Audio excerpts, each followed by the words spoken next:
Praise Lord. पुन्हा एकदा परमेश्वराच्या नावाला गौरव.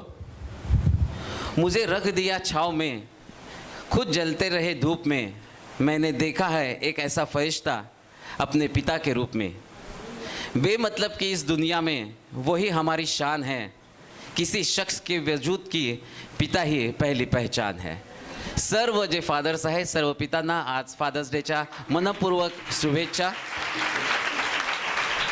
रेव्हरंड मनोज तेलोरे मिनिस्ट्रीज या चॅनलच्या द्वारे आमचा विश्वास आहे, जसं आपण आशीर्वादित होत आहोत तसंच इतर लोकांनी देखील आशीर्वादित व्हावं म्हणून या चॅनलला लाईक करा, सबस्क्राईब करा आणि हे चॅनल अधिकाधिक लोकांपर्यंत शेअर करा, जेणेकरून त्या लोकांपर्यंत देखील सुंदरसं परमेश्वराचं वचन पोहोचू शकेल.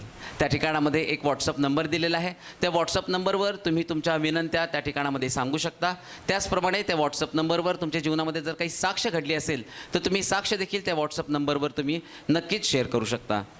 या ठिकाणामध्ये मी तुम्हाला 4 नंबर देत आहे. या ठिकाणामध्ये जर तुम्हाला यायचं असेल, इथली काही माहिती जर तुम्हाला पाहिजे असेल तर नक्कीच तुम्ही ह्या 4 नंबरवर संपर्क साधू शकता. त्यातला पहिला नंबर आहे 9860274141. दुसरा नंबर आहे 9850144151. तिसरा नंबर आहे 9730319999 आणि चौथा नंबर आहे 9922882179. आणि भरपूर या ठिकाणामध्ये 10वीच्या परीक्षेसाठी देखील साक्षी घडलेल्या आहेत. अनेकांचे फोन आले, अनेकांनी पास्टरांसाठी प्रार्थना केली होती आणि भरपूर विद्यार्थ्यांची साक्ष आहे आणि जवळजवळ 80-85% जास्त अनेक विद्यार्थ्यांना साक्षी घडलेले. त्यांची नावं जर घेतले तर आज 1 तास त्यामध्येच संपून जाईल, इतके साक्षी या ठिकाणामध्ये घडलेले आहेत.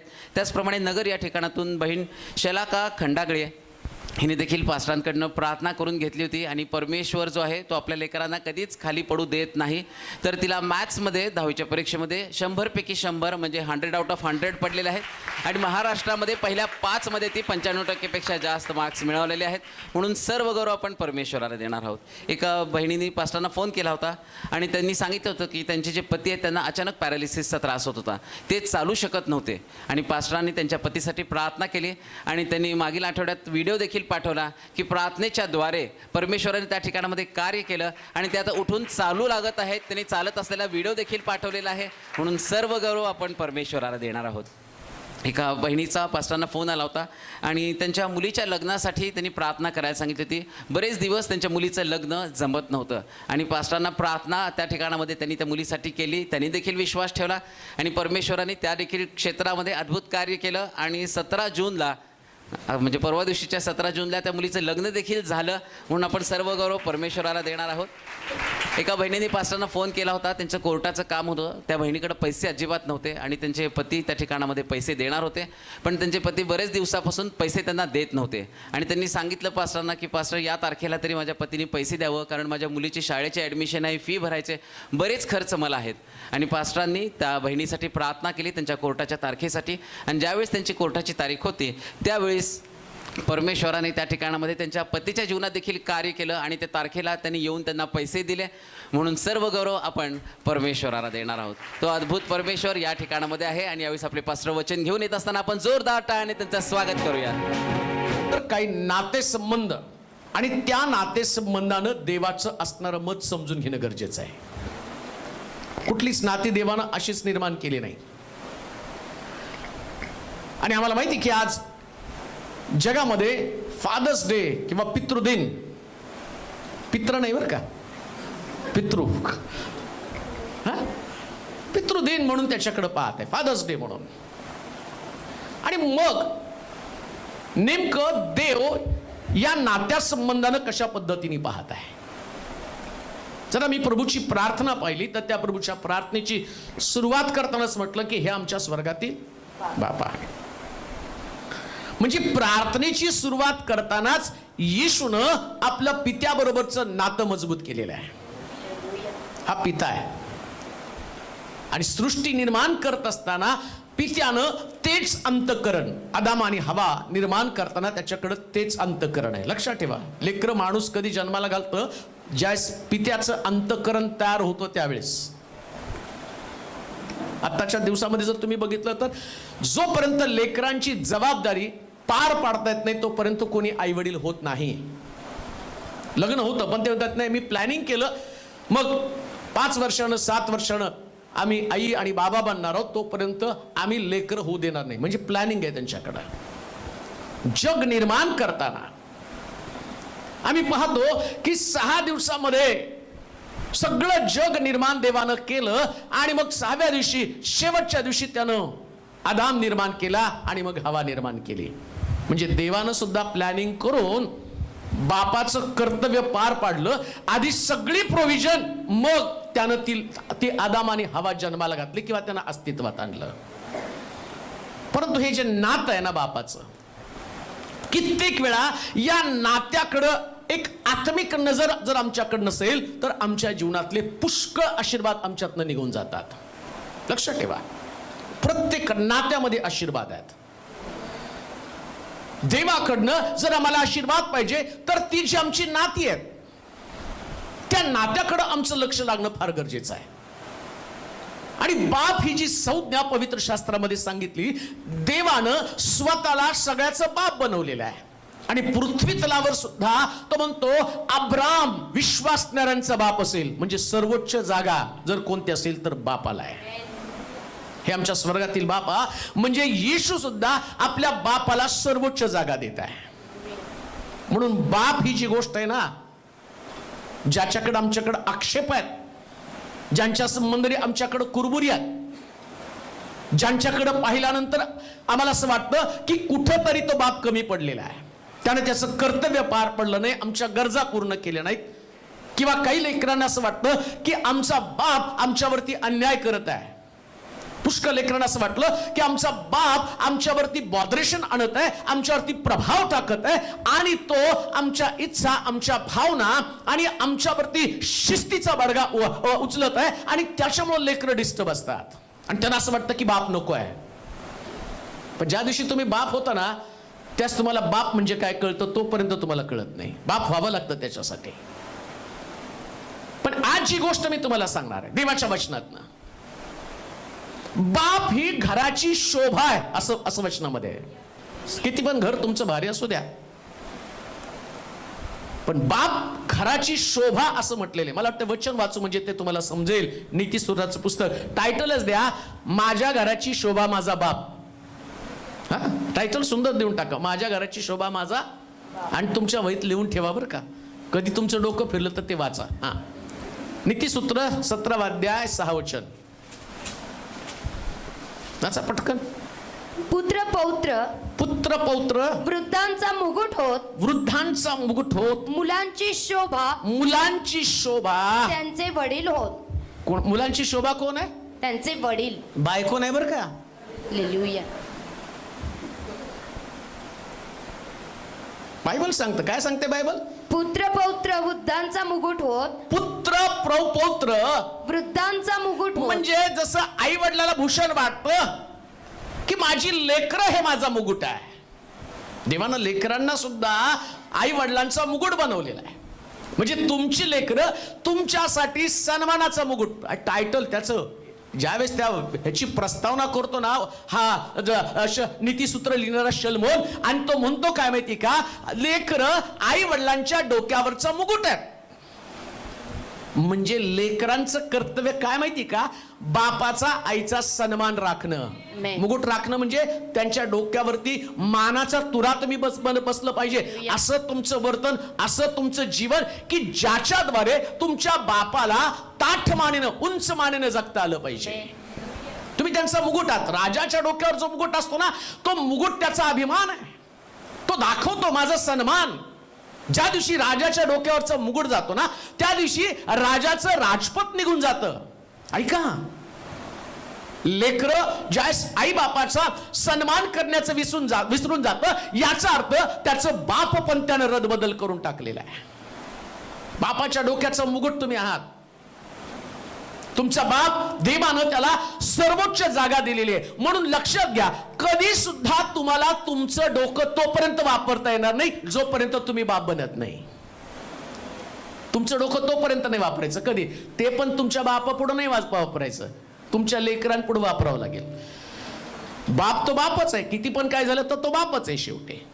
येशू ख्रिस्त अजून सुद्धा या पृथ्वी तलावर असताना हे पित्या तू माझं नेहमी ऐकतो अशी प्रार्थना करतो.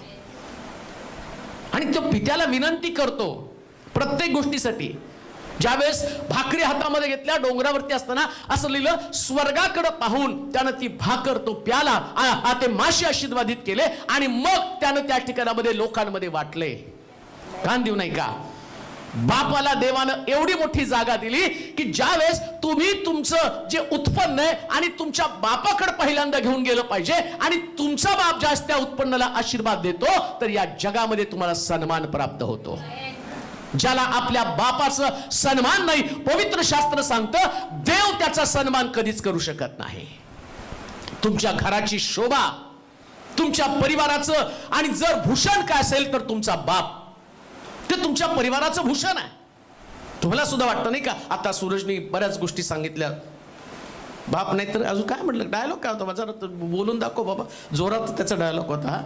माईक द्या त्याच्याकडे असेल तर माईक मध्ये येऊन सांग म्हणजे मला. हा ना, मुझे रख दिया छाव में, खुद जलते रहे धूप में, मैंने देखा है एक ऐसा फरिश्ता. नाही त्याच्या अगोदर एक होतं ते कडक आहे काहीतरी, असं काहीतरी होतं. पिता की मौजूदगी कशासारखी असते? हा, गर्म जरूर होता है ना हो अंधेरा छा जाता है. बापाची उपस्थिती घरामध्ये तुमच्या डोक्याला ताप नक्कीच असेल, कारण तो आहे सूर्यासारखा.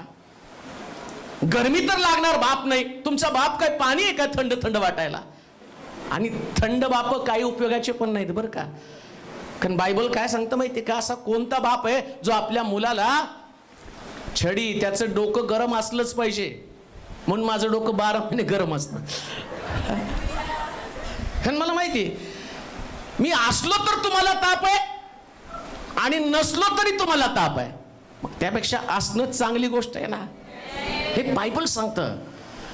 तुमचा बाप तुमच्या घराचं भूषण आहे, ते तुमच्या घराचं वैभव आहे. मग देवानं जर त्याच्यासाठी एवढी मानाची जागा दिलेली आहे तर तुमचा अपमान करण्यासाठी तुमच्या मुखातनं शब्द बाहेर तरी कसे पडू शकतात? कसं शक्य आहे? अशा शब्दानं ज्याच्यानं तुमचा पिता दुखावला जातो, मग तुम्हाला वाटतं का स्वर्गातला बाप या गोष्टी तुमच्याकडे पाहत नाही का? तो पण बाप आहे. जेव्हा जेव्हा लेकरं बापाच्या विरोधामध्ये बंड करतात, जेव्हा जेव्हा लेकरं बापाच्या विरोधामध्ये अपशब्द बोलतात, तेव्हा स्वर्गातला देव आपल्या सिंहासनावरून उठलेला असतो. हे ध्यानात ठेवा. तो कधीच आपल्या जागेवरती बसू शकत नाही, कधीच आपल्या जागेवरती बसू शकत नाही. येशू ख्रिस्त आपल्या बापाचा सन्मान करण्यासाठी पुढे होता. पृथ्वी तलावरती असताना प्रभू येशू ख्रिस्त असं लिहिलंय, वयाच्या 30व्या वर्षापर्यंत त्याचा बाप सुताराचं काम करत होता आणि येशू त्याच्या हाताखाली काम करत होता. एवढा अद्भुत चमत्कार करणारा येशू, एवढी जबरदस्त मिनिस्ट्री असणारा येशू, पण त्याला त्याच्या बापाची जागा माहिती होती. तो स्वर्गातला बाप आणि या पृथ्वी तलावरचा बाप, या दोघांचा सन्मान करण्यासाठी तो नेहमी तत्परच आहे. तुमच्या घराची शोभा, कदाचित तुम्हाला वाटत असेल की माझ्या घराची शोभा मी आहे, ते आई वडील म्हणतात माझी लेकरं माझी शोभा आहे, परंतु बायबल सांगतं की तुमचा बाप ही तुमच्या घराची शोभा आहे. तुम्हाला पण त्याच नजरेने त्यांच्याकडे पाहिलं पाहिजे.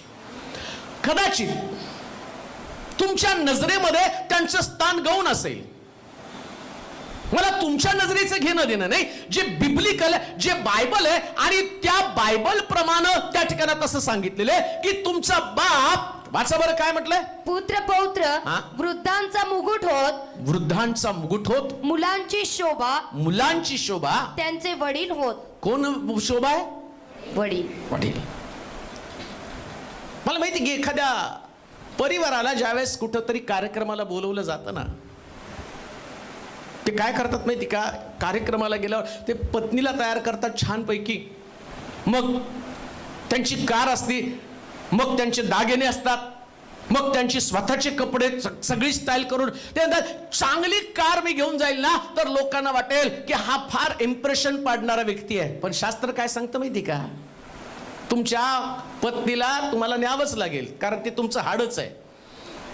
तिच्यापासून तुम्हाला विभक्त होणार नाही. पण खऱ्या तुमच्या कार्यक्रमाची शोभा ज्यास तुमचा बाप तुमच्या संगती येतो ना, बायबल सांगतं त्या कार्यक्रमाची शोभा वाढली जाते. शास्त्रात लिहिले, मी नाही सांगत. म्हणून ते कधी अडगळीतल्या वस्तू समजू नका. पत्रिका पण लिहिताना कुणाच्या नावाने लिहितात तो, आणि ते म्हणतात बापाच्या नावाने लिहिले मग सगळे लेकऱ्या.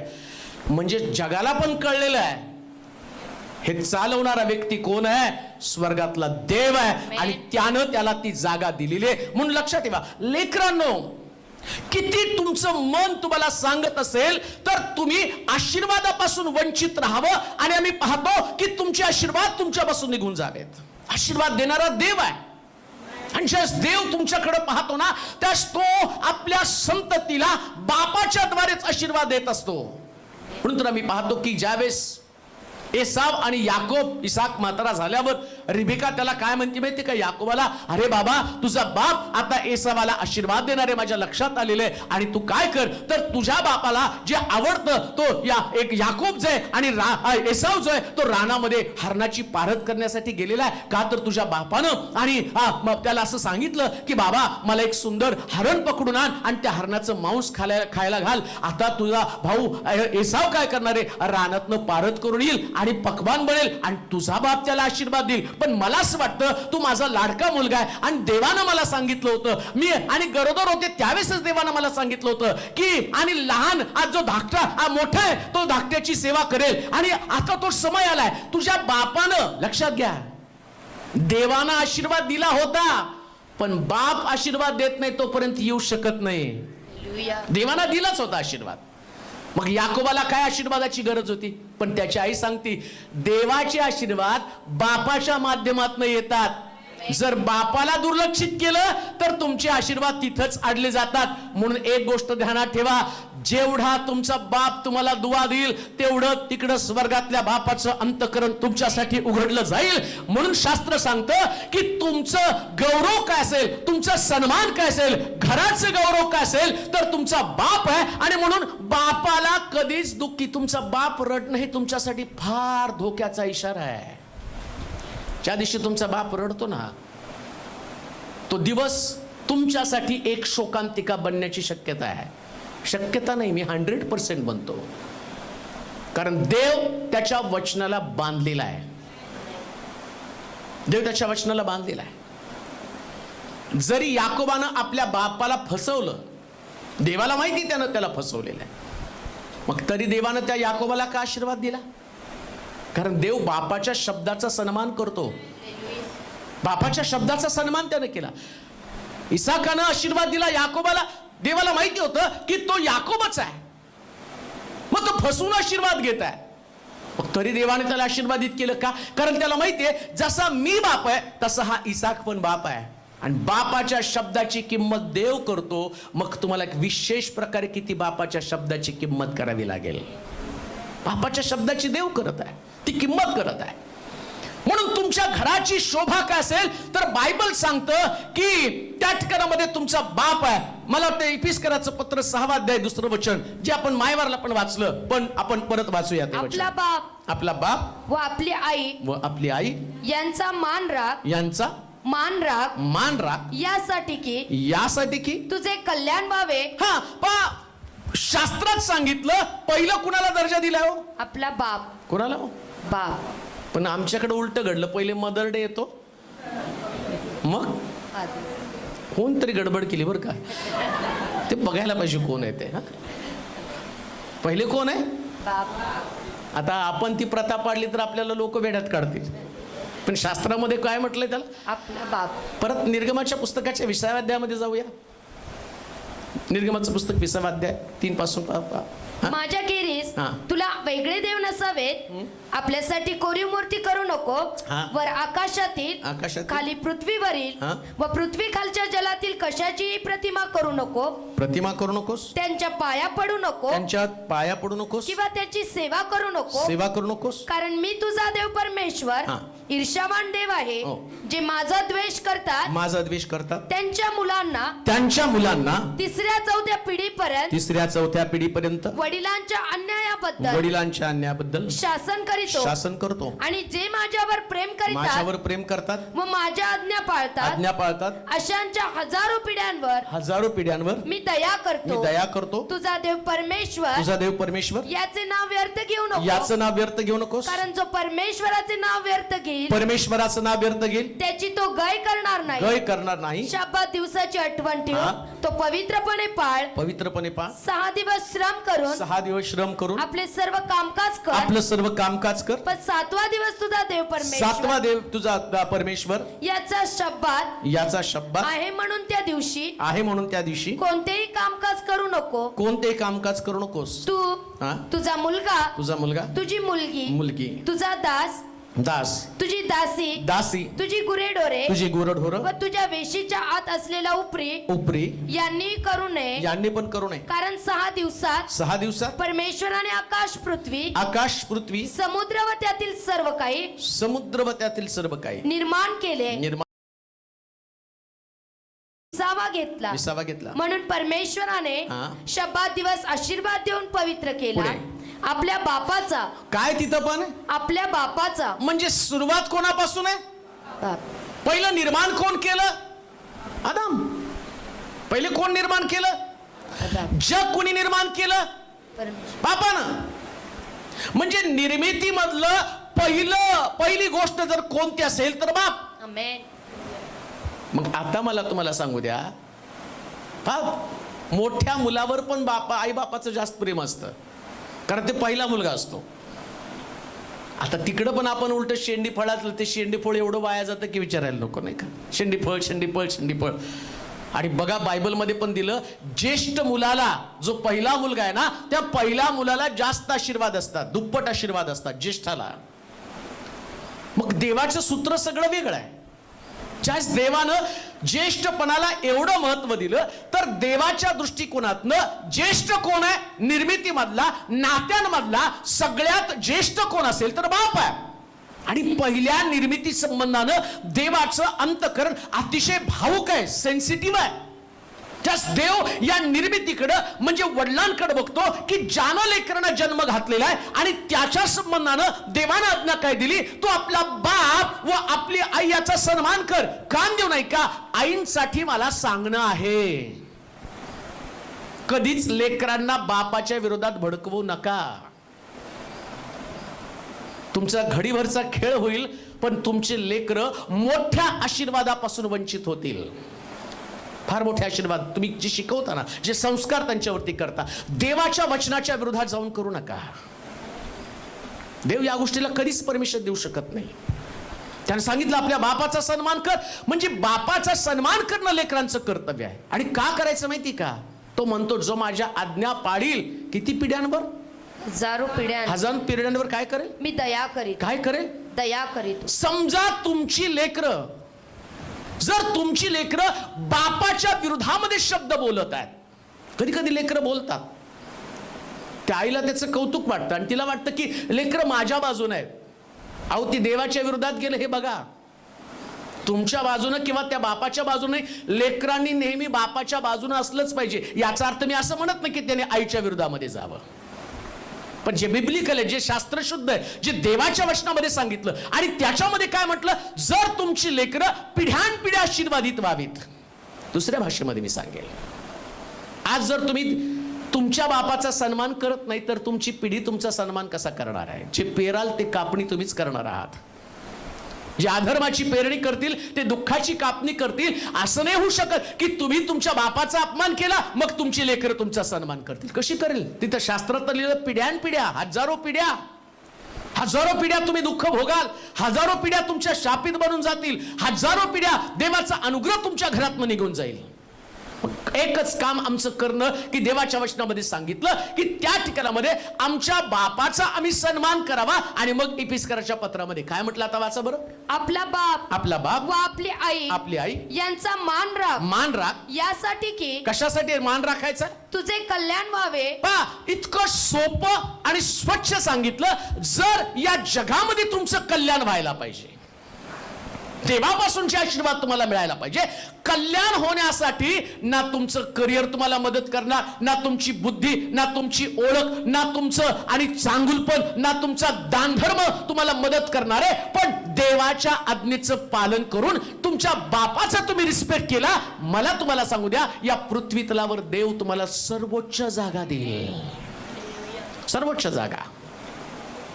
बापाचा सन्मान केला तर देवाच्या वचनामध्ये आपोआप नुसतं सन्मान केल्यावर आणि मोठी जागा मिळते का? अजून काय म्हटलं? तुझे कल्याण व्हावे. कल्याण व्हावं. व तू पृथ्वीवर दीर्घायू असावे. अजून काय हो? पृथ्वीवर दीर्घायू असावे. नुसतंच तुम्हाला चांगली नोकरी, चांगली पत्नी, चांगलं घर, चांगली गाडी, काय काय पाहिजे हो तुम्हाला? माझ्याकडे लिस्ट असते बघा रोज लोकांची. चांगली बायको मिळा म्हणून प्रार्थना करा.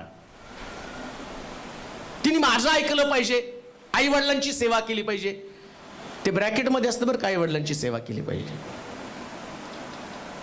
मला चांगला आणि 2 BHK बंगला मिळाला पाहिजे, मला गाडी मिळाली पाहिजे. आणि मग मी प्रार्थना करतो, ते बिचारांना मिळतात पण गाड्या. परवा एकाने सांगितलं बिचाऱ्या बाईनं, फळक साहेब माझी अंगठी मोडली आणि मी कानातलं करायला सोनाराकडे टाकलं, आणि कानातलं करायला सोनाराकडे टाकल्याबरोबर काय झालं की काही दिवसांनी तो मला देणार होता आणि मग मी विसरून गेले जिथं कानात बनवायला टाकलं. मग ते नवऱ्याबरोबर डिस्कशन केलं, ज्या सोनाराकडे बनवायला टाकलं ते चिठ्ठी पण हरवली. आता सोनाराचं दुकान पण आठवना, सोनार पण आठवेना, चिठ्ठी पण आठवेना.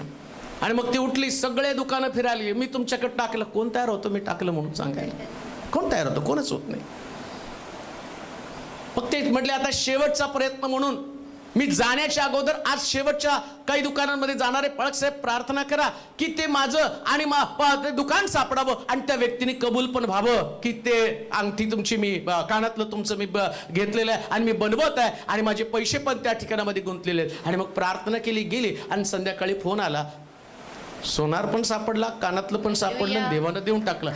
मागण्याच्या तर भरपूर मागण्या तुमच्या समोर आहेत आणि सगळ्याची उत्तरं देव देतो. परंतु शास्त्र काय सांगतं माहिती का? जर जगातलं सगळ्यात चांगलं तुमच्याकडे असावं तर त्याच्यासाठी बापावरती प्रेम करायला शिकलं पाहिजे. बस, काहीच तुम्ही गमावणार नाही. कोणत्याच गोष्टी त्याच्यात तुमच्या हातातून निसटून जाणार नाही. आणि एवढंच नाही, तो म्हणतो बेस्ट मधलं बेस्ट मी तुम्हाला देईल. आणि आतापर्यंत जर तुम्ही बघितलं, आज्ञाधारक लेकरं पवित्र शास्त्रामध्ये आहेत. इसाक वेदीवरती आपल्या बापासमोर पडला ना, जेवढे आशीर्वाद अब्रामाचे तेवढेच आशीर्वाद इसाकाला मिळाले. बापाकडून ते आशीर्वाद येतात. आज्ञाधारक लेकरं, शिलोतल्या लेकरांनो, मला जे जे ऐकतात या फेसबुकवरून, यूट्यूबवरून, गुगल मीटवरून, जगामध्ये कोणते सिद्धांत ते पाळू नका, पण बायबलचा सिद्धांत पाळा. जर तुम्ही तुमच्या बापाचा सन्मान केला तर शास्त्र सांगतं तुमचं कल्याण झाल्याशिवाय राहणार नाही. नुसतंच कल्याण होत नाही. पुढे काय म्हटलं? आपला बाप व आपली आई यांचा मान राख यासाठी की. कशासाठी की? तुझे कल्याण व्हावे. कल्याण व्हावं व तू पृथ्वीवर दीर्घायू असावे. काय व्हायला पाहिजे? पृथ्वीवर दीर्घायू, जास्त जगायला पाहिजे, नाही का? मरणाची भीती नको आहे. पण तुम्हाला वाटतं तुमचं बाप लवकर मरावा, मग तुम्हाला कसं काय जास्त दिवस जगता येईल? हे बाप गेल्याशिवाय माझं काय बरोबर होणार नाही. अरे तुझ्या बापाच्या अगोदर तुझा नंबर नाही लागाव म्हणजे नशीब. देवाची तरीच आहे तुझ्या बापाने दीर्घायुष्य व्हावं. का तर पिढ्यानपिढ्या अजून एक गोष्ट तुम्हाला सांगतो, ऐका बरं का. तुम्हाला कळत नाही त्यातलं तत्व, त्यातले सिद्धांत. तेव्हाला काय गोष्टी सांगायच्यात, कशी लेकरांना संस्कार द्यायचे, हे परमेश्वर त्याच्या वचनातनं संस्कार देते, शिकवत आहे. तुमचं वर्तन, तुमचं वागणं जर तुमच्या बापाला मरणाकडे घेऊन जाते, रोज जर तिळतिळ तो मरत असेल ना, तुमच्या वागण्यानं त्याचं मन खचून जात असेल ना, अहो आई तर कुठंतरी रडू शकती, बापाला रडायला जागा नसती त्याला, आणि आपलं तोंड लपवायला, मनातलं मनोगत सांगायला जागा नसती ना, त्यावेळेस देव त्याचं अंतःकरण जाणतो आणि त्याच्या भावना देवापर्यंत पोहोचतात. आणि जी लेकरं आपल्या बापाच्या डोळ्यामध्ये अश्रू काढतात, जी लेकरं आपल्या बापाचं मन दुखवतात, लक्षात ठेवा त्या लेकरांचं आयुष्य जीवनामध्ये आम्ही पाहतो ती कधी सुखी होऊ शकत नाही. का? कारण शास्त्रात सांगितलं, जर माझी लेकरं माझं ऐकत नाही, माझी लेकरं माझा सन्मान करत नाही, तर देव तुमचा सन्मान कसा करेल? कधीच आपल्या बापाला दुखवणारं तुमचं वर्तन असता कामा नये का? कारण शास्त्र सांगतं देव त्याचं कल्याण तर करणार नाहीच, प्लस त्याच्या आयुष्याची मर्यादा तो कमी करणार आहे. म्हणून लेकरांनीची फार मोठी जबाबदारी काय? काही झालं तरी माझा बाप दुखावला जाता कामा नये, त्याच्या डोळ्यामध्ये अश्रू येता कामा नये. देव प्रत्येकाच्या डोळ्यातले अश्रू पाहतो. हन्नाच्या डोळ्यातले अश्रू पाहिले. अब्रामाचा सुद्धा वेदीवरती इसाक टाकताना तो रडला नसेल असं मी म्हणू शकत नाही. म्हातारपणातला मुलगा आहे, परंतु वेदीवरती टाकताना अब्राम कदाचित त्याला त्या आणि रडत रडत टाकत असेल, तिकडे देवानं पाहिलं. अरे हा आपल्या मुलासाठी रडतो ना. नुसतं देवानं इसाक दिला नाही, तर इसाकाला आशीर्वाद देऊन त्याच्याकडे पाठवलं. लक्षात ठेवा लेकरांनो, बापाच्या डोळ्यामध्ये कधीच अश्रू येऊ देऊ नका. आणि म्हणून काही झालं तरी सुद्धा काय केलं पाहिजे? नीतिसूत्राच्या पुस्तकामध्ये नीतिसूत्र आणि त्याचा 15वा अध्याय 20 वचन काय केलं पाहिजे पहा. कसं वागलं पाहिजे? शहाणा मुलगा बापाला आनंदवितो.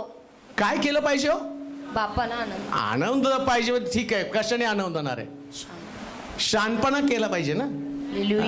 त्यांनी असं नाही म्हणायला पाहिजे जास्त शहाणपणा करू नको, नाही तर काही लेकरं जास्त शहाणपणा करतात, जास्तीच्या 2 पायऱ्या पुढे असतात. शास्त्र काय सांगतं वाचा बरं. शहाणा मुलगा बापाला आनंदवितो. मूर्ख मनुष्य आपल्या आईला तुच्छ मानित. म्हणजे लेकरांचं काम काय? तुम्ही सतत आपल्या बापाला आनंदी ठेवण्याचा प्रयत्न केला पाहिजे. मग तुमचा बाप कसा आनंदी राहणार आहे? आता तुम्हाला साध्या गोष्टी सांगतो. लेकरं अभ्यास करत नाहीत ना, बाप जर दुखावला ना. कुणीतरी परवा मला फोन करून सांगितलं, माझा मुलगा खूप अभ्यास करत होता, भरपूर 2 तास 3 तास तो झोपला, पण तुला मार्क कमी पडले. आणि मग त्याचा बाप, त्याला फार वाईट वाटलं. बापानं त्याच्याशी अबोला धरला का? तर त्याला असं वाटलं माझं मुलानं चांगलं करिअर घडावं, चांगल्या पर्सेंटेज त्याला मिळावेत. मग त्याचा बाप दुखावला. अशा कोणत्या गोष्टी आहेत की ज्याच्यानं तुमच्या बापाचा आनंद निघून गेला? जी लेकरं शहाणी आहेत ते आपल्या बापाच्या आनंदासाठी दिवस रात्र एक करतात. ज्या उद्देशानं ते रात्रंदिवस कष्ट करत आहेत, ज्याच्यासाठी ते घाम गाळत आहेत, ते विसावा घेत नाहीत, रात्रंदिवस कष्ट करतात, उन्हा तानामध्ये काम करतात, उपाशीपोटी काम करतात. तुम्ही झोपला तरी ते जागे असतात. त्यांच्या डोक्यामध्ये सतत विचार चालू आहेत. कशा कारणासाठी? काय ते स्वतः जगू शकत नाही? स्वतः आनंदी राहू शकत नाही? त्यांचं एन्जॉय ते करू शकत नाहीत का? जगात बाहेर जाऊन बघा, दारू पिणारा व्यक्ती तो कधी सुद्धा आपल्या लेकरांची पर्वा करत नाही. आणि ते काय करतात माहिती का? तर त्यांची ख्याली खुशाली. पण तुमचा बाप जर दारू पित नाही, तुमचा बाप चैनबाजी करत नाही, तुमचा बाप काबाड कष्ट करून तुम्हाला वाढवतो ना, आणि ते वाढवत असताना त्याला तुमच्या भविष्याची काळजी आहे. आणि त्याचा आनंद कशामध्ये तुम्हाला शोधलं पाहिजे? कशामध्ये त्यांचा आनंद आहे? का दुःखी होतं? शास्त्र सांगतं मूर्ख मनुष्य आपल्या बापाला दुःख देण्याचं काम करत आहे. मूर्खपणा करू नका, शहाणपणा करा, आपलं चित्त थाऱ्यावरती येऊ द्या. कोणी व्यक्ती तुम्हाला पाहत नाही, पण लक्षात ठेवा, जेवढं दुःख तुम्ही आपल्या बापाला द्याल तेवढ्या दुःखाची परतफेड देव तुमच्याकडनं करणार. हे 100% सत्य घडणारच आहे. ज्या मापानं तुम्ही द्याल त्याच मापानं तुम्हाला दिलं जाईल. अजून तर शास्त्रात काय म्हटलं? हलवून शीग लावून तुम्हाला देईल. किती दुःख तुम्हाला द्यायचं ना, तुमचं दुःख साठवलं जाणार आहे. जे तुम्ही पेरणार आहे ते एक दिवशी उगवणार आहे. तुमचा पण उतार वय, तुमचा पण वृद्धपकाळ, तुमची पण लेकरं असणार आहे. आणि ज्याच मापानं तुम्ही तुमच्या बापाला दिलं त्याच मापानं प्रभू तुम्हाला तुमच्या लेकराच्या द्वारे देणार आहे. कारण तुमचा देव हा न्यायी देव आहे. जजमेंट आहे त्याच्याकडं, न्यायाधीश आहे तो कोणतीच गोष्ट सोडणार नाही. म्हणून लक्षात ठेवा, रिलीजियस किंवा धार्मिक जर म्हणत आहे ना, तर नुसतं प्रार्थना करणं, गीत गाणं, उपासना करणं, आराधना करणं हे तुमचं बाह्य स्वरूप आहे. पण अंतःकरण देवाच्या वचनाकडे जातं. आणि देवाच्या वचनामध्ये काय सांगितलं की शहाणा मुलगा आपल्या बापाला आनंदवण्याचं काम करतो. आणि तुम्ही तुमच्या बापाला आनंद कसा मिळेल याचं आणि विचार केला पाहिजे. काय माझा बाप कशानं खुश होईल? तुमची रिझल्ट्स, तुमची नोकरी, तुमचं वर्तन, तुमची बोली भाषा, तुमचं घरातलं वावरणं, या सगळ्या बापाला मला किती पगार मिळतो त्याच्यामध्ये इंटरेस्ट नसतो. तो जास्त पगार घेऊन घरी येतो ना, तर फक्त त्या लेकराकडे वाट बघत असतो. खाऊची पुढे आणल्यावर त्याचा बापाला तो आलिंगन देतो ना, त्या असणाऱ्या त्या सीनकडे त्याचं लक्ष लागलं जातं. मग तो बाप येताना त्याला माहितीये की जर मी चांगल्यातल्या चांगल्या वस्तू नेल्या तर हा पुरवठा मला मॅनेज करता येणार नाही आणि महिनाभर ते सगळं बजेट माझं कोलमडणार आहे. पण एका आनंदाच्या क्षणासाठी तो बाप काय करतो माहिती का, ते सगळं आणि कर्ज पाणी करून इकडून तिकडून आणून आणि त्या लेकरांना आनंदी पाहतो. आणि ती लेकरं मोठी झाल्यावर त्या बापाच्या डोळ्यामध्ये अश्रू आणतात. तुम्हाला वाटतं का देव त्याचा न्याय करणार नाही? तुम्हाला वाटतं का देव त्यांना दंड देणार नाही? तुम्ही म्हणाल नाही आम्हाला बुद्धी नाही, समज नाही. पण मी तुम्हाला देवाच्या वचनात सांगतो, एचकेलच्या ग्रंथामध्ये लिहिले, नवव्या अध्यायामध्ये वाचू नका, तिथं असं लिहिले, तलवार ते संहारदूताला सांगितलं, लहान लेकरापासून वृद्धापर्यंत प्रत्येकाचा न्याय कर, निखालासपणे कत्तल कर, निखालासपणे कत्तल कर, गय करू नकोस. एक लेकराला सुद्धा मारायला सांगितलं का? जजमेंट आहे, न्याय आहे. एक गोष्ट ध्यानात ठेवा, बापाचं अंतःकरण जरी तुम्हाला दंड देणार नसेल तरी तो स्वर्गातला बाप तो न्यायाधीश आहे. तुमच्या जीवनामध्ये जे तुम्ही करत आहात हीच गोष्ट तुमच्या त्या ठिकाणामध्ये आणि पुन्हा तुमच्याकडे येणार आहे. आता मग काय केलं तुमचा बाप आनंदी होणार आहे? मग नेमकं बापाला आनंद देणारी गोष्ट तरी कोणती? मी आता जर कुठल्या बापाला उभं केलं ना तर त्याला विचारलं तर मला वाटतं देवाच्या वचनातनं हेच वाक्य त्याच्या मुखातनं निघेल. नीतिसूत्राचं पुस्तक आणि त्याचा 23वा अध्याय आणि त्याचं 24 वचन. नीतिसूत्र 23वा अध्याय आणि 24 वचन. धार्मिकाचा बाप फार उल्हासतो. बापाचा सगळ्यात मोठा आनंद कोणता? धार्मिक. बोला की धार्मिक. काय? धार्मिक. माझा मुलगा फार मोठ्या पदावर गेल्यावर बापाला आनंद होत नाही. मग कसा आनंद होतो? धार्मिक. मुलगा जर धार्मिक झाला ना तर त्याच्या बापाला आनंद होतो. म्हणून लक्षात ठेवा, काय केलं पाहिजे माहिती का? बापासाठी प्रार्थनाशील जीवनच जगलं पाहिजे. मग धार्मिकता म्हणजे नेमकं काय? काय तुम्ही चर्चला आला म्हणजे धार्मिक झाला? कोणीतरी मला परवा फोन करून सांगितलं, पाळक साहेब माझ्या नवऱ्यासाठी प्रार्थना करा. म्हणलं कशाला? काय कारण आहे?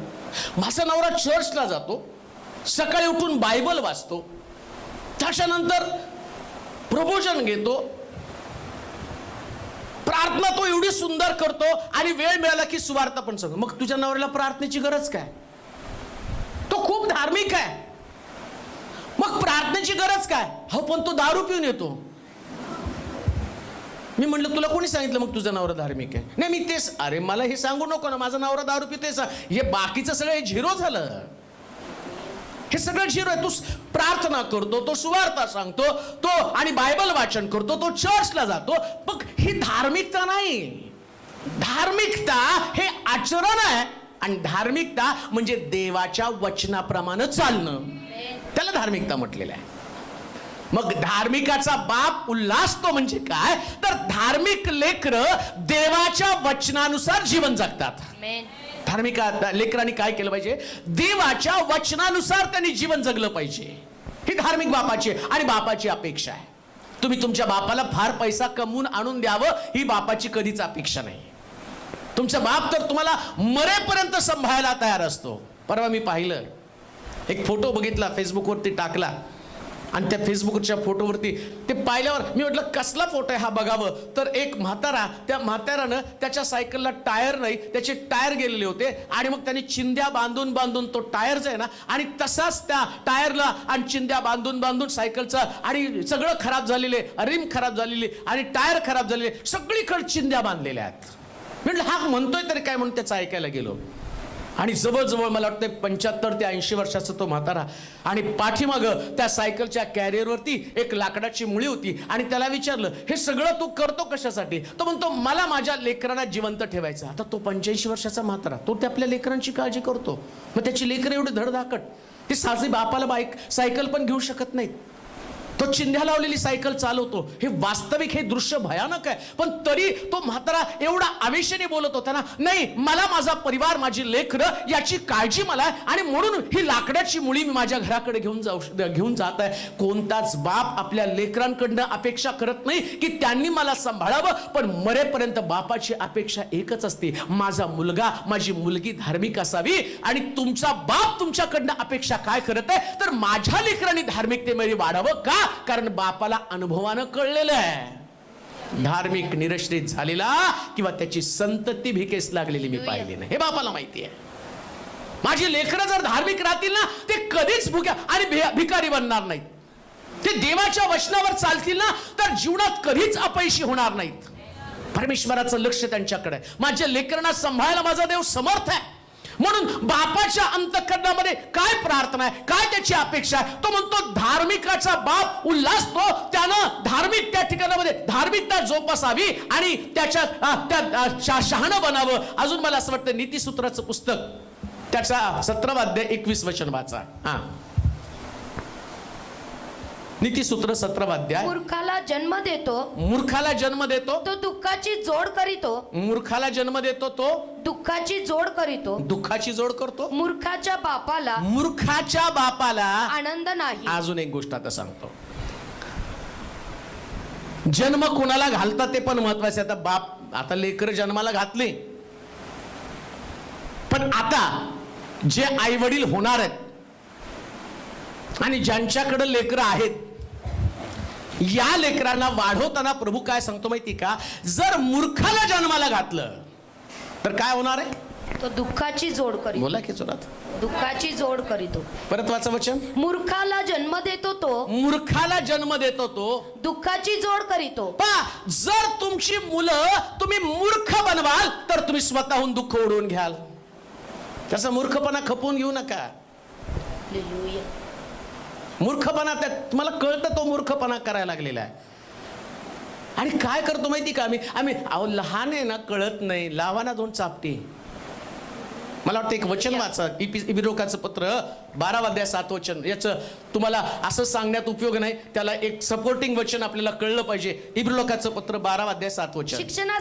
शिक्षणासाठी तुम्ही शिक्षा सहन करीत आहात. शिक्षा सहन करीत आहात. देव तुम्हाला पुत्राप्रमाणे वागवतो. आणि ज्याला बाप शिक्षा करीत नाही असा कोण पुत्र आहे.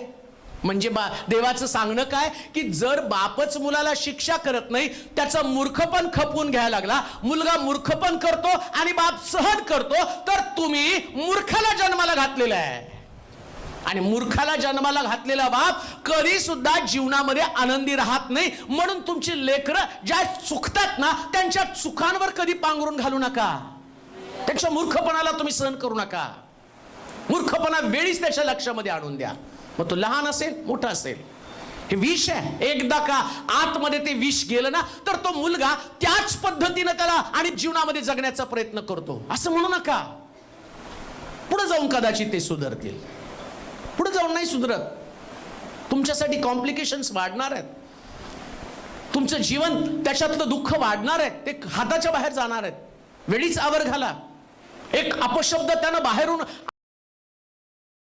करा, त्याला शासन करा, त्याला शिक्षा करा. शास्त्र सांगतं असा कोणता बाप आहे की जो आपल्या मुलाला शासन करत नाही. एकदा चर्चला त्यानं बुडवलं तर त्याला रागवा. एकदा शाळा बुडवली तर त्याला रागवा.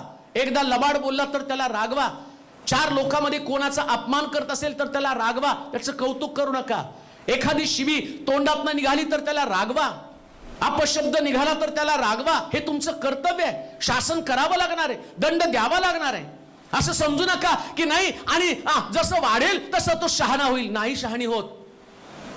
बायबल असं कुठंच सांगत नाही ते शहाणी होत. शास्त्रामध्ये सांगितलं त्याला दंड देत नाही असा बाप कोणता आहे. काय तुम्ही दंड न देणाऱ्या बापापैकी आहात का? तुम्ही त्यांचे सगळे लाड तसेच खपवून घेत आहात का? त्याच्या चुकांवर तुम्ही पांघरून घालण्याचं काम करत आहात का? एक आदर्श पिता, एक आदर्श बापाचं काम काय, त्यानं मूर्खाला जन्म घालता कामा नये. त्याला वाट दाखवण्याचं काम तुम्हाला करावं लागणार आहे. कारण शास्त्र सांगतं की आणि आम्ही बापाचं कामच मार्गदर्शन करणं आहे. मला वाटतं यिर्मयाच्या पुस्तकाच्या 3ऱ्या अध्यायामध्ये 4 आणि 5 वचनामध्ये जर तुम्ही बघितलं तर तुम्हाला समजेल. यिर्मयाचं पुस्तक 3रा अध्याय 4 आणि 5 वचन.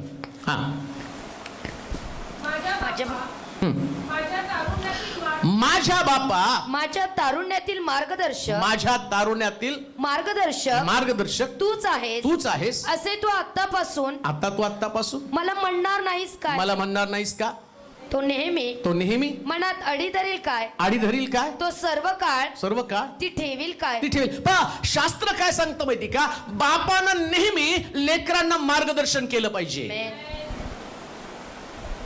कधी कधी आम्ही काय करतो माहिती का, लेकरांना मार्गदर्शन करण्यासाठी आम्ही ती जबाबदारीच आम्हाला नको म्हणून ह्याला आजीकडे पाठवा, याला अंकलकडे पाठवा, याला काकाकडे पाठवा, याला मावशीकडे पाठवा, याला याच्याकडे पाठवा, याला त्याच्याकडे पाठवा. अहो याच्याकडे त्याच्याकडे पाठवून काय होणार नाही, बापानंच मार्गदर्शन करावं लागतं. आणि ऐकत नसतील तर हातात छडी पण घ्यावी लागते.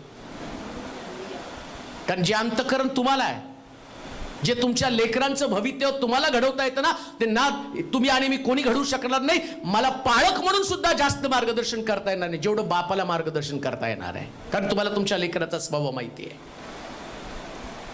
तुमची लेकरं कुठं चुकतात, त्यांना कशा पद्धतीने ताळ्यावरती आणावं.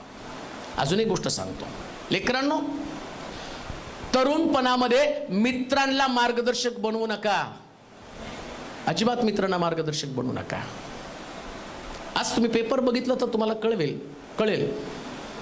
24-25 वर्षाचा तो जाधव पोरगा नाही का, सोलापुरातला नाही बरं का, पुण्याचा ते सिंगर, काय त्याचं नाव, मेला, मारलं त्याला, गोळ्या घालून मारलं. 24-25 वर्षाचा पोरगा, बिश्नोई नावाची सगळ्यात मोठी गँग. आणि त्याला तो बिश्नोई जरी तो कशा पद्धतीनं आणि कसं काय तो एवढा मोठा किलर बांधला की ज्या मोठमोठ्या लोकांच्या सुपाऱ्या घेऊन चांगल्याना धडकी भरवणारं काम करतो. आणि त्याचं कारण काय, या बिश्नोईची स्टोरी काय, तर त्याला एका मुलीने धोका दिला आणि धोका दिल्यामुळं त्यानं हातामध्ये हत्यार घेतलं आणि आज कोणालाही मारत सुटला. आणि या तरुण लेकराला त्याच्या घरातले लोक एवढे चांगले आणि ती आई म्हणती आम्ही याला किती समजवण्याचा प्रयत्न केला पण यानं ऐकलं नाही आणि शेवटी एका मोठ्या सिंगरला त्याने मारून टाकलं. का तर हात्यामधलं हातार कोणी दिलं, मित्रांनी दिलं.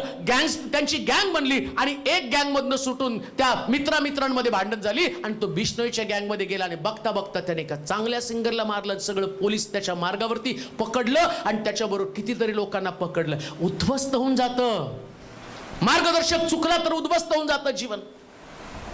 वाम मार्गाला लागलो, आम्हाला असं वाटतं की माझा मित्र मला चांगला सल्ला देतो. होय, तुमचा मित्र तुमच्या मनातल्या गोष्टी तो जाणतो. तुमचा मित्र आहे तो तुम्हाला मनातल्या गोष्टी जाणतो आणि जे तुम्हाला बरं वाटतं ना तेच सल्ले तुम्हाला देतो. मग त्याच्यामध्ये तुमचं बरं असेल ना असं नाहीये, तो फक्त तुम्हाला सांत्वन देण्याचं काम करतो. पण त्याला पुढचे धोके कुठं माहितीये, तो तुमच्याच एजचा आहे, तुमच्याच वयाचा आहे. त्यानं कुठं जग पाहिलेलं आहे, त्याला कुठं माहिती बाहेरचं जग कसं आहे. एखादी घटना घडली, एखादा गुन्हा घडल्यावर आणि तो असणारा मित्र त्या गुन्ह्यात सोडून तुम्हाला पळून जाणार आहे. परवा एकाने फोन केला होता, माझ्या भावाला जेलमधनं कडा पळत साहेब, माझा खूप चांगला आहे, फक्त मित्र संगतीमुळे त्याला अडकून टाकलेले आहे आणि आता तो जेलमध्ये अनेक दिवस सडत पडलेला आहे. प्रार्थना करा त्याच्यासाठी, आम्ही रडत आहोत.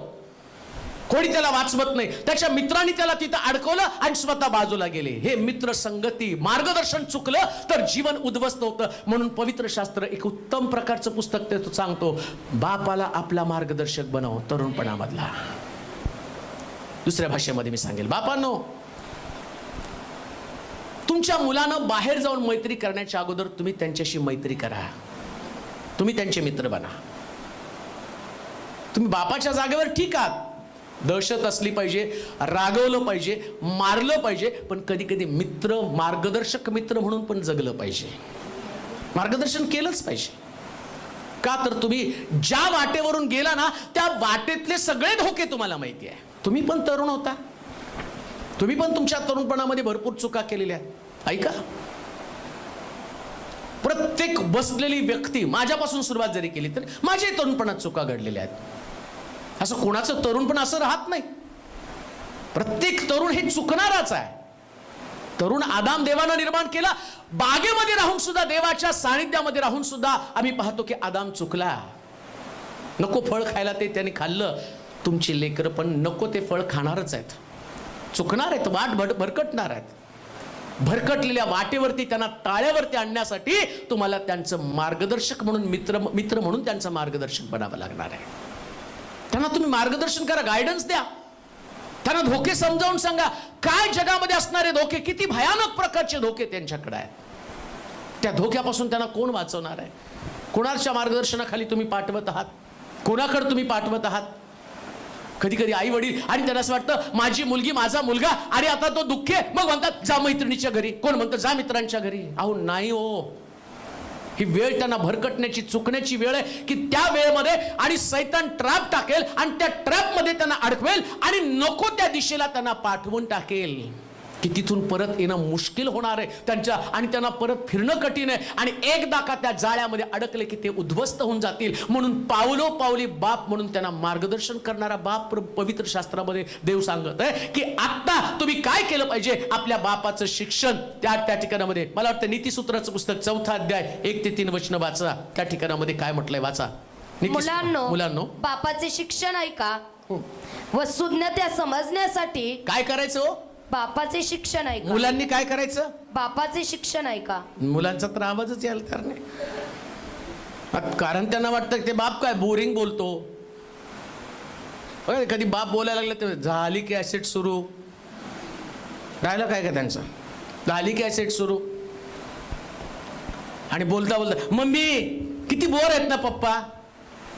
बाळा एक दिवशी तुला ते बोर कळल.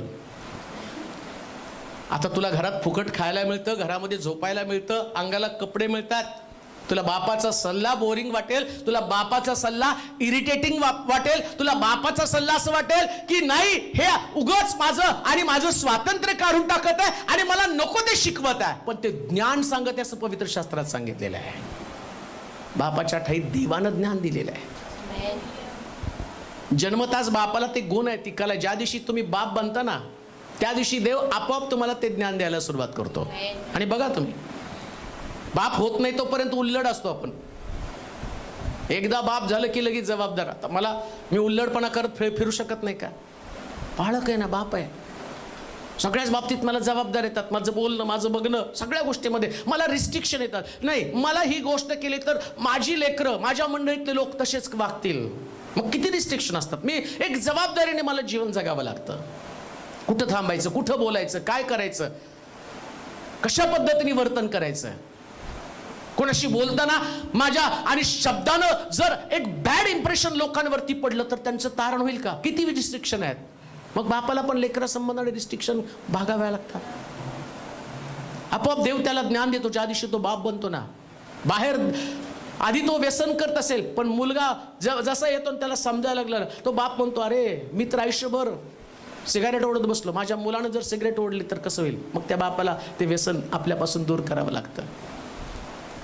मग तो पूर्वी कधीतरी दारू पित असेल, पूर्वी कधीतरी सिगरेट ओढत असेल, पूर्वी काहीतरी वाईट गोष्टी त्यांनी केल्या असतील, पण त्याने सोडलेल्या असतात. पण कधी कधी आम्ही म्हणतो मग तुम्ही नाही केलं का तरुणपणामध्ये. पण तो सल्ला देतो, शिक्षण देतो ना, त्याचं काय नुकसान झालं, काय हानी त्यांनी त्याच्या जीवनामध्ये भोगलेली आहे. पण लेकरांनो, बापाचं शिक्षण कधी बोरिंग समजू नका.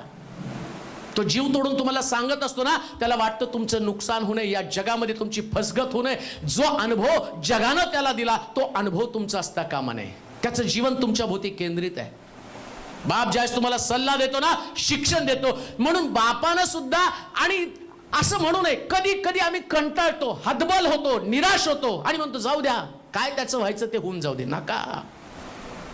उधळ्या पुत्र बापाचं घर सोडून सगळी संपत्ती घेऊन गेला, पण पवित्र शास्त्र सांगतं बाप त्याच्या वाटेकडे डोळ्या लावून बसलेला होता. तो बाप आहे असं लिहिलंय त्या ठिकाणामध्ये. त्याचा बाप वाट पाहत होता, उधळू द्या, पण एकदा त्यानं घर गाठावं. त्याला माहिती की जेवढं माझं गेलं तेवढं जाऊ द्या, मला त्याच्याबद्दल वाईट वाटत नाही. त्याने अर्धी संपत्ती घेऊन गेला आणि सगळी जगामध्ये जाऊन कसबीनी बरोबर वाटून टाकली. पण बापाचं अंतःकरण काय होतं, तो म्हणतो परत त्यानं यावं. त्याचा मुलगा त्याच्या घरामध्ये होता, संपत्ती बापाकडे भरपूर होती, पण बापाला त्या संपत्तीमध्ये रस नव्हता. नीट ऐका, मुलगा घरातनं गेला याचं दुःख, शल्य त्याच्या मनामध्ये, ती बोचणी त्याच्याकडे नोकर चाकर आहे, त्याच्याकडे संपत्ती, त्याच्याकडे प्रतिष्ठा आहे, त्याच्याकडे अजून एक त्याचा मुलगा आहे. मग त्याला त्या मुलाची गरज का होती की जो मुलगा आणि भरकटून गेला, लांब गेलेला आहे. परंतु आम्ही पाहतो ज्या तो मुलगा शुद्धीवरती आला. बापानो लक्षात ठेवा एक गोष्ट, लेकरं भरकटतील, दूर जातील कधी कधी. हा लांडगा त्यांना कळपातनं घेऊन जाईल. पण शास्त्र काय सांगतं माहिती का, 99 मेंढरं तशीच ठेवून एक हरवलेले मेंढरू शोधण्यासाठी तो बाप गेला. तसं बापाचं अंतःकरण असलं पाहिजे की लेकरांचा नाश होऊ नये. तर नाश होत असलेल्या लेकरांनी जर वाटेकडे डोळे लावले आणि परत जर तो आला, त्या बापाला काय म्हणतो, बाबा मी तुमच्या विरुद्ध स्वर्गाविरुद्ध पाप केलं तर तो, आणि मी तुमचा मुलगा म्हणून घेण्याच्या लायकीचा नाही, मला चाकर म्हणून घरात ठेवा. त्यास तो बाप काय म्हणतो, माझा हरवला तो मला सापडला, माझा मेलेला मुलगा मला परत मिळाला. हे बापाचं अंतःकरण आहे. हे बापाचं अंतःकरण आहे. शास्त्र काय सांगतं माहिती का, आपल्या बापाचं शिक्षण तुच्छ मानू नकोस. बाप जे सांगतो ना ते तुम्हाला अनुभव पुढे येणारच आहे. तो अनुभव तुम्हाला येणारच आहे. किती पण तुमची मैत्री असली, बघा माझं एक वैशिष्ट्य, मी लहानपणापासून मैत्री केली आणि एक मित्र, एकच मित्र असायचा, लय ढिगभर मित्र नाही केले, एकच. आमच्या आईला विचारा, एकच मित्र असायचा, हनुमंतू नाव पण किती भारी होतं, अंता म्हणायचं त्याला. एकच मित्र, कधी आमची भांडणं नाही, कधी तंटा नाही. कुठे गेलो की आम्ही दोघच जायचो. लग्न झालं मी त्याला सोडलं, कारण मला माहिती आता मैत्रीत दरार येणार. बरं तो मला त्याच्या संसारिक गोष्टी सांगणार की मलाही वाटलं तर संसार करावा, आहे का नाही. जे असेल ते करतो. याने संसार केला की याला संसार करावा वाटतं, याने दारू पिली की याला दारू पिशी वाटते, यानं सिगारेट ओढली याला. मग ते आई वडील कधी कधी सांग, त्याच्या संगती राहू नकोस.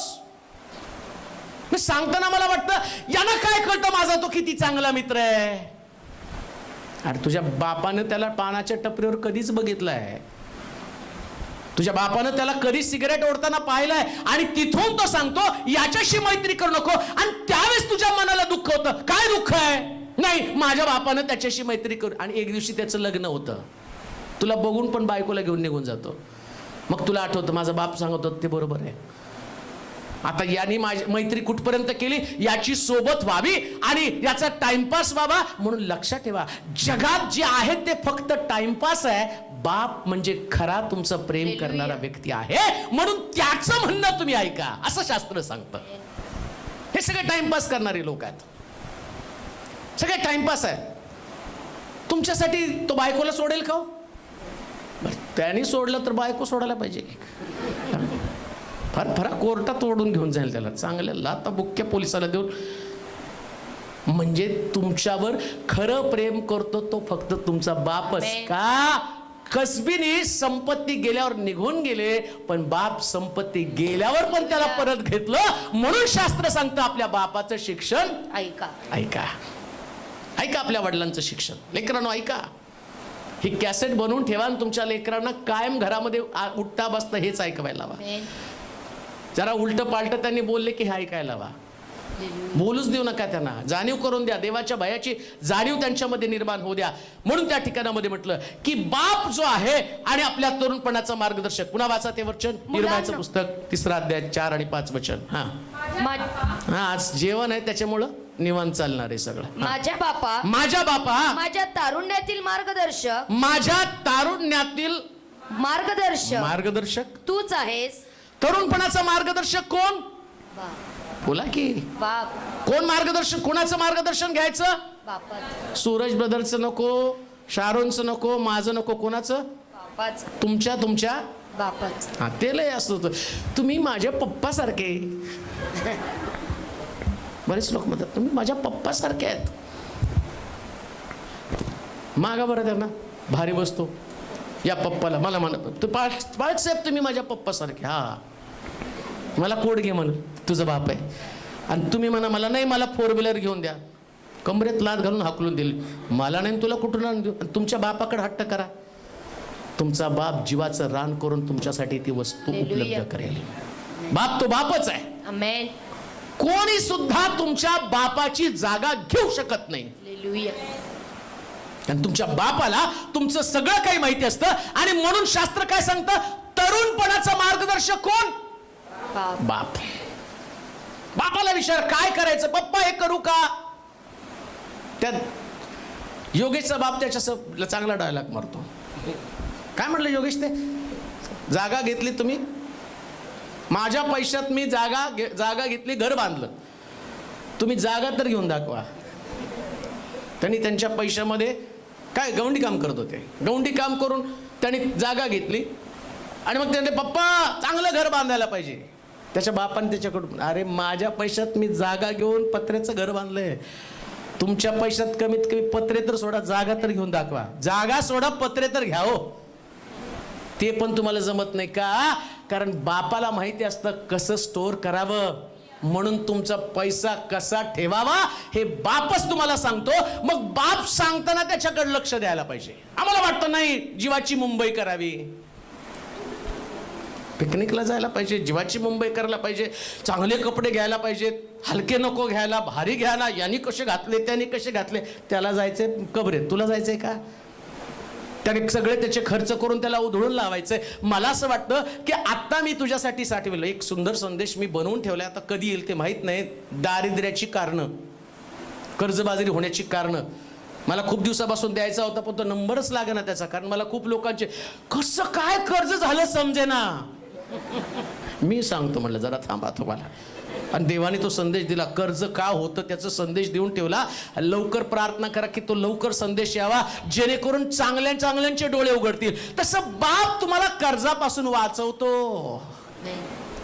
बाप कधी कधी हिशोब घेतो 2 रुपयाचा पण, आणि मी म्हणतो सगळ्या बापाने 2 रुपयाचा हिशोब घ्यायलाच पाहिजे.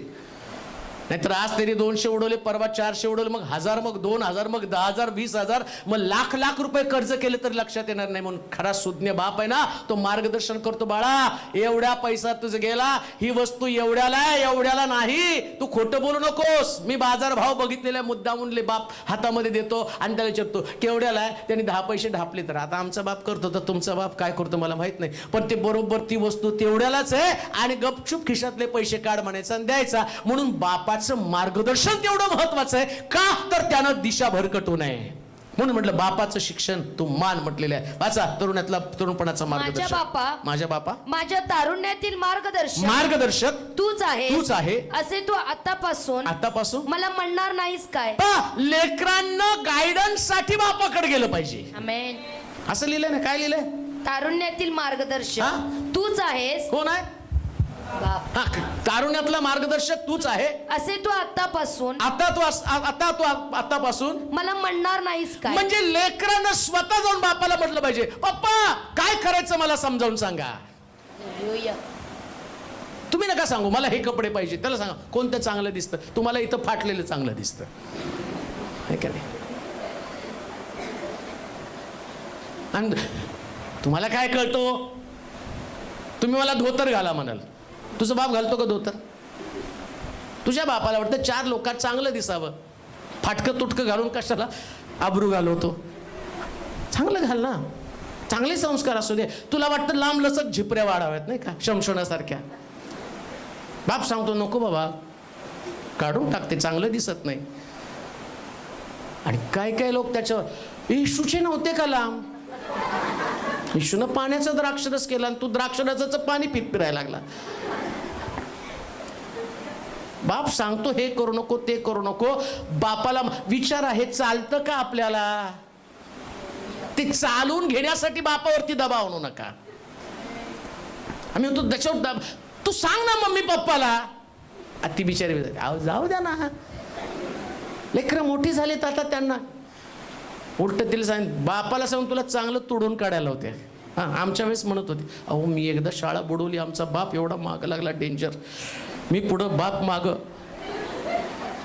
रस्त्यात असला तमाशा, अजूनपर्यंत माझ्या डोळ्यासमोर ते दृश्य जात नाही. एकदा शाळा बुडवली, आमच्या आईने सांगितलं याच्याकडे बघा म्हणून, आणि मग ते पळायला लागलो. मी पाठीमागं, माझा बाप, मी जोरजोरात ओरडायला लागलो, पळायला लागलो, आणि पळता पळता माझा बाप काय माझा पिच्छा सोडायला तयार नाही. आणि तिकडून मामा आमचा आला, गौरवचा बाप, सांगतो त्याला पकड.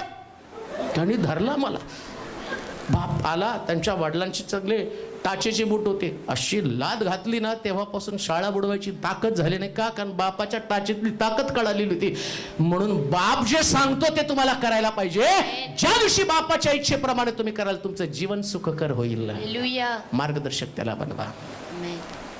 तो तुम्हाला रागवेल, तुम्हाला बोलेल, तुमचा अपमान करेल, परंतु त्याची धारणा एकच आहे, तुमचं कल्याण व्हावं. हालेलुया. मार्गदर्शक आपल्या बापाला विचारा, तुम्हाला माहितीये हे कशा पद्धतीने त्याचं नियोजन करावं, कसं पुढे जावं. शास्त्र सांगतं तू आपल्या बापाला स्वतः जाऊन म्हण. असंच लिहिलं ना? काय वाचा. तूच आहेस हा? माझ्या तारुण्यातील मार्गदर्शक. माझ्या कधीचा मार्गदर्शक? तारुण्यातील. लहानपणी तुम्ही विचारता, पण तरुण झाल्यावर तुम्हाला विचारूच वाटत नाही, तुम्ही सल्ले द्यायला सुरुवात करता. लहानपणी विचारता, डॅडी कुठं जायचं आपल्याला? मामाच्या घरी. चला मग. डॅडी काय घेणार आहे तुम्ही मला? हे ड्रेस आहे. पप्पा खूप छान आहे हा. आता तुम्ही तरुण झाला, पण तरुणपणामध्ये तुमच्या बापाला तुम्ही मार्गदर्शक बनवलं पाहिजे.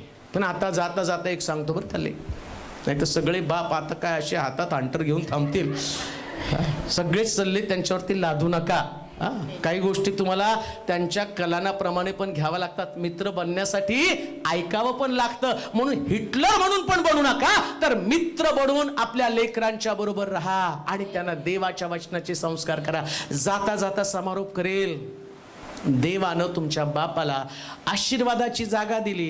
तुमच्या बापाशिवाय तुमच्याकडे कधीच आशीर्वाद येऊ शकत नाही. आपल्या बापा संबंधानं कुरकुर करू नका. बाप तुमच्या घराची शोभा आहे. तुमचा बाप जर घराच्या बाहेर आहे तर तुमच्या घराची शोभा निघून गेली आहे. ज्यांच्या घरामध्ये ज्यांचा बाप आहे आणि ज्या लेकरांची जागा आपल्या बापाच्या पायाजवळ आहेत, धन्य ते लेकर. का? कारण देव त्यांना आशीर्वादित करतो. म्हणून लक्षात घ्या, लेकरांना संस्कारामध्ये वाढवत असताना या लेकरांनी आपले कान बापाच्या शब्दाकडे द्यावेत आणि प्रभूपासूनचे आशीर्वाद मिळावेत. आपण सर्वजण प्रार्थना करू. विशेष करून सर्व वडील आपल्या जागेवरती उभे राहतील, सगळेच उभे राहतील, पण आपण सर्वजण त्या वडिलांसाठी प्रार्थना करू की देवानं एवढे छान वडील या मंडळीला दिलेले आहेत आणि या सर्व वडिलांना देवानं दीर्घायुष्य द्यावं, त्यांच्याबरोबर प्रभूनं राहावं, यासाठी आपण प्रार्थना करू. आपले डोळे आपण बंद करूया. सर्वशक्तिमान जिवंत देवा, तुझी स्तुती करतो, मनापासून तुझ्या नामाची महिमा गातो. प्रभूजी, तू सगळ्यात अलौकिक असा देव आहे. आजच्या दिवसापर्यंत हे सगळे मंडळीमध्ये असणारे बाप ज्यांना तू आतापर्यंत सांभाळलं, या लेकरांना घडवण्यासाठी त्यांनी केलेले परिश्रम, लेकरं धार्मिकतेमध्ये वाढावेत याच्यासाठी त्यांनी केलेले कष्ट तुझ्यापासून लपलेले नाहीत. हे प्रभू, मी प्रार्थना करतो त्यांच्यासाठी. त्यांचं जीवन तुझ्या वचनाप्रमाणे बनलं जाऊ दे.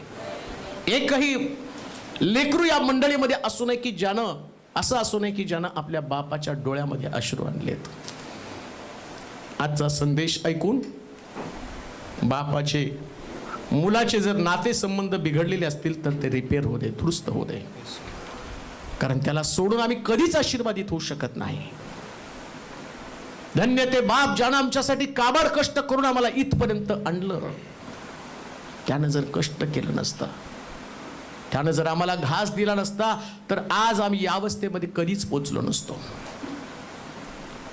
एक चांगला मार्गदर्शक बाप, एक चांगला मित्र बाप, सांत्वन देणारा, मायेनं भरलेला, असं तुझ्या वचनात लिहिलेलं आहे.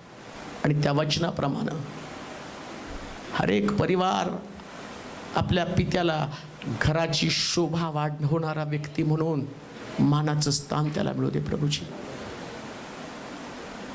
आज लेकरांसाठी प्रार्थना करतो, त्याच्यावरती प्रेम करणार अंतःकरण त्यांना दे.